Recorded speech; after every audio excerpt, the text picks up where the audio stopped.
انفيديا هي من اكتر الشركات اللي بتورد للاي اي ديفلوبرز نتيجه المشاكل اللي في الرام سبلاي. ابتدوا ان هم يقللوا السبلاي بتاع الكروت الار تي اكس 50 عشان يقطعوا 30 ل 40% من الانتاج. وكروت الشاشه مطلوبه، وزي ما قلنا ان ازمه الرامات مينلي جايه من ان في ريس كونديشن او صراع على الرامات ما بين الكونسيومر او اللي هو احنا والشركات. وطبعا بما ان احنا في عالم راس مالي، فالطمع والجريد والفلوس هي اللي بتقود كل البيزنس، وبالتالي اي شركه هتكون عايزه تماكسمايز البروفيتابيلتي عشان تقدر تستمر. النظام كده. فانفيديا قررت ان هي تقلل الديماند او تقلل الانتاج بتاع الكونسيومر جرافيكس كارد. عملت حركتين: اول حاجه هتقلل التصنيع، تاني حاجه بتلغي، يعني انت عندك مثلا الكارت ال 50 60 والكارت ال 50 80 ال 16 جيجا رام، ده فيه 16 جيجا رام وده فيه 16 جيجا رام، بيلغوا الرخيص. يعني لغوا ال 50 60 ال 16 جيجا رام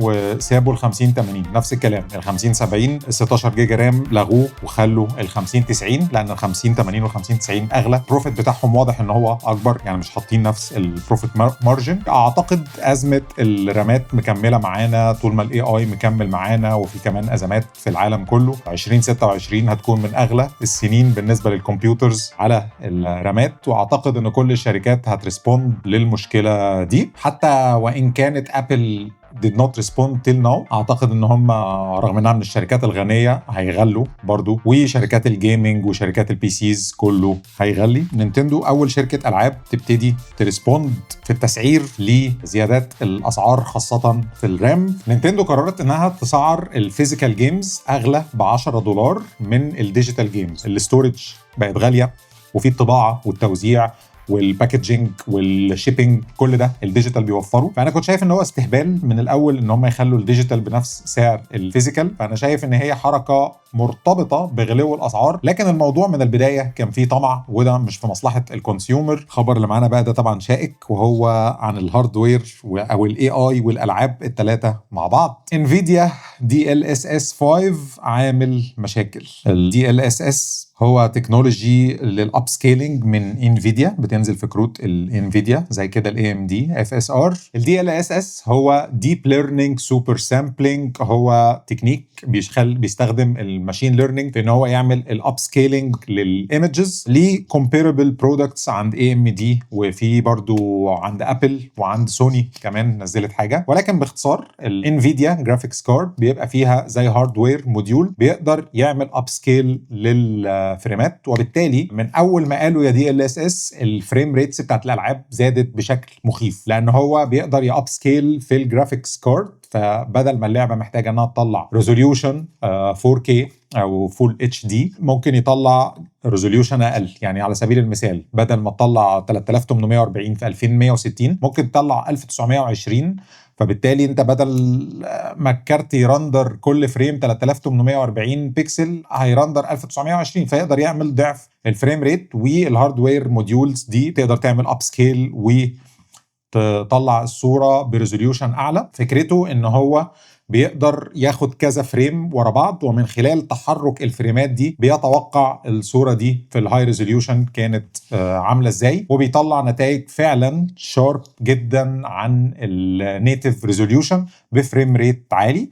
انفيديا شغالة في الموضوع ده من زمان، 3 وبعد كده 4 و4.5 كان لسه نازل قريب، مسرعين الجيمز جدا. زي ما انتم شايفين ادي الصور، والدي ال اس اس مقفول ومفتوح. شايفين الديتيلز بتاعت العمارات عاملة ازاي. دي حاجه الديفلوبرز مش هم اللي بيعملوها. زي ما انتم شايفين الدي ال اس اس وهو مقفول تحس انه لو بولي. بص الشعر عامل ازاي. الدي ال اس اس وهو مفتوح فيرجن 5 بيحسن الاضاءه وبيدي كده طبقه رياليستيك للريندر. المثال ده بصوا، انا عايزكم تبصوا على الشجر ورا عامل ازاي، والتفاصيل بتاعه الفاكهه عامله ازاي. شايفين الوش عامله ازاي. المشكله ان الدي ال اس اس 5 بيدي كده زي سكين او ريندرينج، بيحسن جدا الري تريسنج وانعكاس الضوء، والتكستشر بيخلي التكستشر واضح. في الحقيقه ثوره من محبين الجيمز، لان كان زمان الفن في الجيمز ايه؟ ان انا اقدر بالامكانيات القليله اللي معايا لما اجي اعمل ريل تايم 3 دي اقدر اعمل لك لعبه الجرافيكس بتاعتها حلو. يعني العاب ماريو انت تحس ان اللعبه كرتون بس ممتعه والجرافيكس لطيفه وماريو بيضحك لك. لعبه تانية زي ريزيدنت ايفل مثلا لا، بيهتموا جدا ان هو يحط تحط تكستشر ماب واضحه جدا بحيث ان هي تديك ديتيلز عاليه جدا من غير برضو ما يبقى المشهد تقيل واللعبه تبقى بلايبل. التكنيكس دي واللي بتستخدمها استوديوهات الالعاب ده نوع من انواع الفن. فالفكره دلوقتي مش هيفرق يعني شركه زي كابكوم لما تنزل ريزيدنت ايفل وتيجي شركه تانية منافسه ليها، هما الاثنين عاملين المودلز بتاعت الاشخاص زي بعض، ولكن كابكوم صرفت فلوس كتير عشان تقدر تحط تكستشر مابس مقنعه وتطلع لك الدنيا رياليستيك. الشركه التانية ما عملتش حاجه، فتكلفتها اقل وما فيهاش الفنانين اللي اشتغلوا على التكستشرز. وحط يا باشا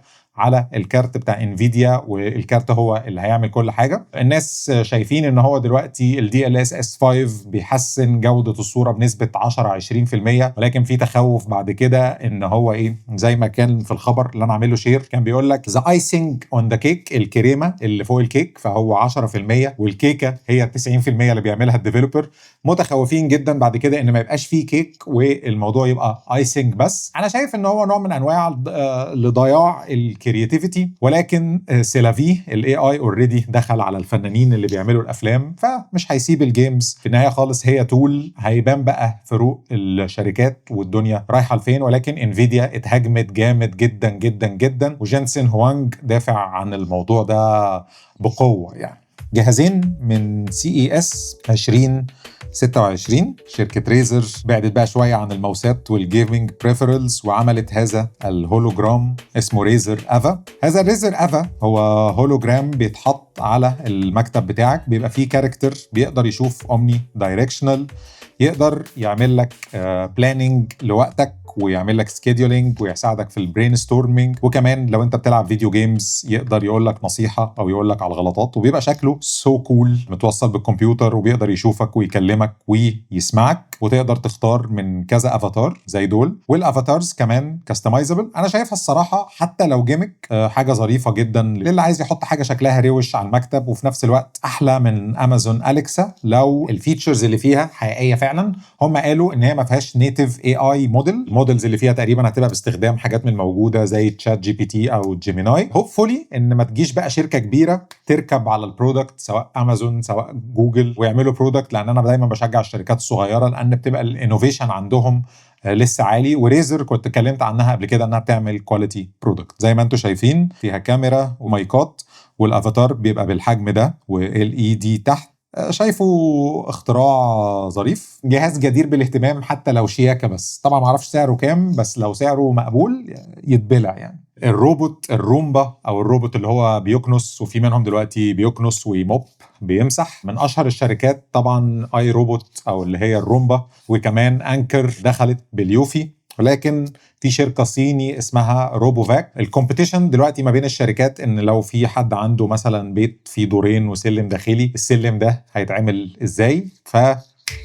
هو لسه المنتج منزلش، ولكن هم لقوا الحل. هذا هو المنتج الخزعبلي، هو تم الاعلان عنه في CES 2026 ولكن لسه ما اتسعرش. هو ليه تشيكن ليج رجل عامله زي رجل الفرخه، اللي هي عكس رجل البني ادم، الركبه بتتني لقدام، ودي كاببل انها تنظف السلم. واتجربت الاستابيليتي بتاعتها عاليه جدا، وهي خدت او كسبت احسن برودكت في CES المعرض بتاع الاجهزه 2026. زي ما انتم شايفين الصين داخله بتنافس امريكا في الحاجات الهاي تك which is not an easy task. ولكن هذا الروبوت ستيبل جدا، بيقدر يعدل نفسه وازن نفسه تماما. اهي دي التشيكن ليجز، بيقدر يثبت على عجلتين بس. مش برودكت بس متيمين التكنولوجي اللي زي اكيد هيعجبه. روبوتكس هايله، الرجل بتنزل بفوت برنت تحتيها، تقدر تعدل نفسها برجل ورجل وتكنس السلمه بالعرض. طبعا كان نفسي يشوف لو في سور من الجنب هيعمل فيه ايه، بس واضح ان هو طالما ما جابوهوش في الديمونستريشن يبقى هيخيش. ده كان المنتج النهائي، وكده خدنا